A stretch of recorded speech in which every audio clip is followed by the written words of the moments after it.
Assalamualaikum warahmatullahi wabarakatuh. Selamat pagi, salam sejahtera untuk kita semua. Perkenalkan, nama saya Mahmuda, mahasiswa Program Studi Pendidikan Bahasa dan Sastra Indonesia, Fakultas Pedagogi dan Psikologi, Universitas PGRI Wiranegara, Kota Pasuruan. Pertama-tama, saya mengucapkan terima kasih kepada Ibu Badriah Wulandari, SPD MA, selaku dosen mata kuliah seminar serta dosen pembimbing proposal penelitian. Pada kesempatan kali ini, saya akan mempresentasikan proposal penelitian yang telah saya susun dengan judul Meningkatkan Kemampuan Menulis Puisi pada Siswa dengan menggunakan metode field trip. Besar pembahasan pada proposal penelitian kali ini meliputi 3 hal. Yang pertama, bab 1 atau pendahuluan, kemudian bab 2 atau kajian teori, dan bab ketiga yaitu metode penelitian. Pada bab 1 atau pendahuluan, pembahasannya meliputi latar belakang, rumusan masalah, tujuan penelitian, ruang lingkup, batasan operasional, dan asumsi. Pada bab 2 atau kajian teori, saya akan membahas mengenai puisi, metode field trip, dan penelitian terdahulu. Dan pada bab 3 atau metode penelitian, saya akan membahas mengenai metode penelitian dan pedoman instrumen penelitian. Selanjutnya, saya akan membahas bab 1 atau pendahuluan mengenai latar belakang. Ada 2 latar belakang yang mendasari peneliti menggunakan judul tersebut. Yang pertama, diharapkan melalui penelitian hasil pembelajaran menulis siswa dengan menggunakan metode field trip dapat membantu para pendidik untuk menggunakan berbagai referensi metode pembelajaran, khususnya pembelajaran menulis puisi, sehingga pengajar bisa menciptakan suasana pembelajaran yang menyenangkan dan tetap memenuhi standar kompetensi. Dan yang kedua, menulis merupakan salah satu media untuk mengekspresikan diri, salah satunya dengan menulis puisi. Tetapi bagi sebagian siswa, menulis puisi masih dianggap sesuatu yang sulit, sehingga dengan menggunakan metode field trip diharapkan siswa dapat mengubah pola pikir tersebut sehingga tercipta pembelajaran menulis puisi yang menyenangkan dan siswa dapat menerima pembelajaran dengan baik. Selanjutnya yaitu rumusan masalah. Ada 2 rumusan masalah dalam penelitian ini. Yang pertama, bagaimana cara meningkatkan kemampuan menulis puisi pada siswa dengan menggunakan metode field trip. Dan yang kedua, bagaimana hasil pembelajaran menulis puisi pada siswa dengan menggunakan metode field trip. Selanjutnya, tujuan penelitian. Ada 2 tujuan penelitian. Yang pertama, mengetahui cara meningkatkan kemampuan menulis puisi pada siswa dengan menggunakan metode field trip. Dan yang kedua, mengetahui hasil pembelajaran menulis puisi pada siswa dengan menggunakan metode field trip. Kemudian, ruang lingkup. Ruang lingkup penelitian ini terbatas tentang cara meningkatkan kemampuan menulis puisi pada siswa dengan menggunakan metode field trip dan hasil kegiatan pembelajaran menulis puisi dengan menggunakan metode field trip.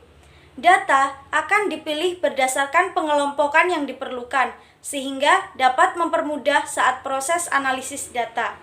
Batasan masalah. Masalah yang diangkat hanya terbatas pada pencarian data berupa kegiatan yang menggambarkan pembelajaran menulis puisi pada siswa dengan menggunakan metode field trip. Data dapat berupa cara, hasil, maupun respon secara tertulis maupun lisan yang menunjukkan cara meningkatkan dan hasil kemampuan menulis puisi pada siswa dengan menggunakan metode field trip. Asumsi.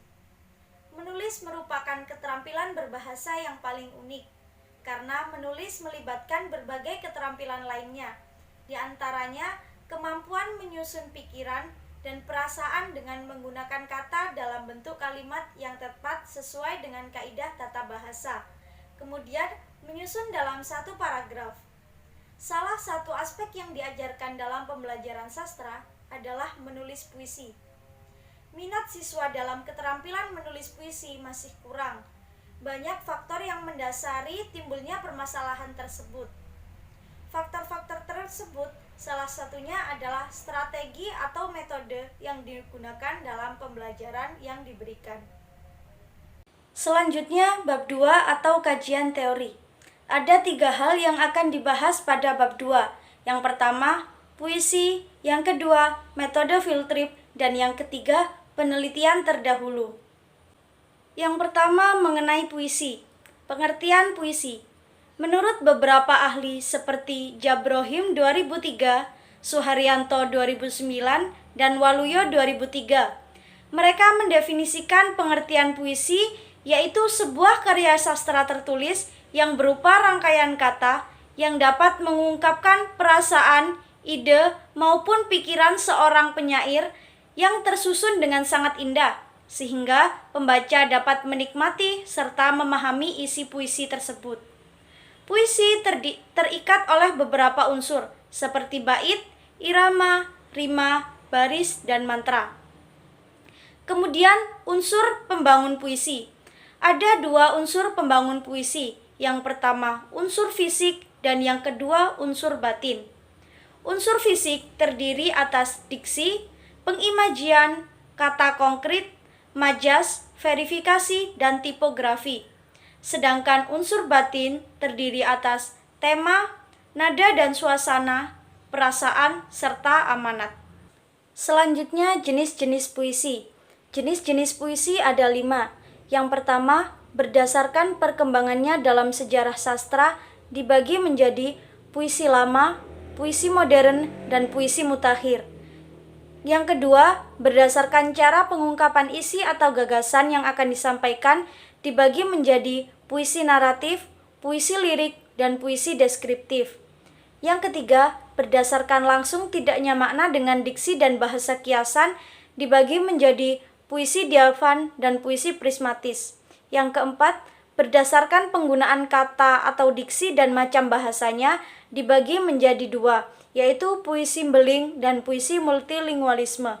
Sedangkan yang kelima, berdasarkan wujud visualnya, puisi dibagi menjadi puisi tipografi dan puisi konkret. Selanjutnya yaitu metode pembelajaran field trip. Pengertian metode pembelajaran field trip. Menurut Rustiah 2008, metode pembelajaran field trip adalah metode pembelajaran yang dilakukan dengan mengajak siswa ke suatu tempat atau objek tertentu di luar sekolah untuk mempelajari suatu hal. Selanjutnya yaitu kelebihan metode field trip. Ada 5 kelebihan metode field trip. Yang pertama, prinsip pembelajaran modern yang memanfaatkan lingkungan sekitar. Yang kedua, membuat pembelajaran di sekolah relevan dengan kenyataan dan kebutuhan di masyarakat. Yang ketiga, merangsang kreativitas peserta didik. Yang keempat, mendorong peserta didik lebih koherensif dan integral. Yang kelima, mendorong peserta didik untuk menjawab tugas dengan data atau peristiwa secara langsung. Kemudian mengenai kekurangan metode field trip. Ada 6 kekurangan metode field trip. Yang pertama, memerlukan persiapan yang matang. Yang kedua, memerlukan biaya yang cukup besar. Yang ketiga, membutuhkan waktu yang sangat lama. Yang keempat, tujuan rekreasi lebih diutamakan daripada tujuan pembelajaran. Yang kelima, kesulitan mengatur siswa jika dalam jumlah banyak. Dan yang keenam, siswa menjadi bingung bila objek penelitian tidak jelas. Selanjutnya yaitu langkah-langkah dalam menggunakan metode pembelajaran field trip. Langkah-langkah pembelajaran menggunakan metode field trip dibagi menjadi 3 tahap. Tahap yang pertama yaitu tahap persiapan, tahap yang kedua adalah tahap pelaksanaan, dan yang ketiga adalah tahap akhir atau penyusunan tugas. Selanjutnya penelitian terdahulu. Ada 2 penelitian terdahulu yang dijadikan sebagai acuan dalam penyusunan proposal ini.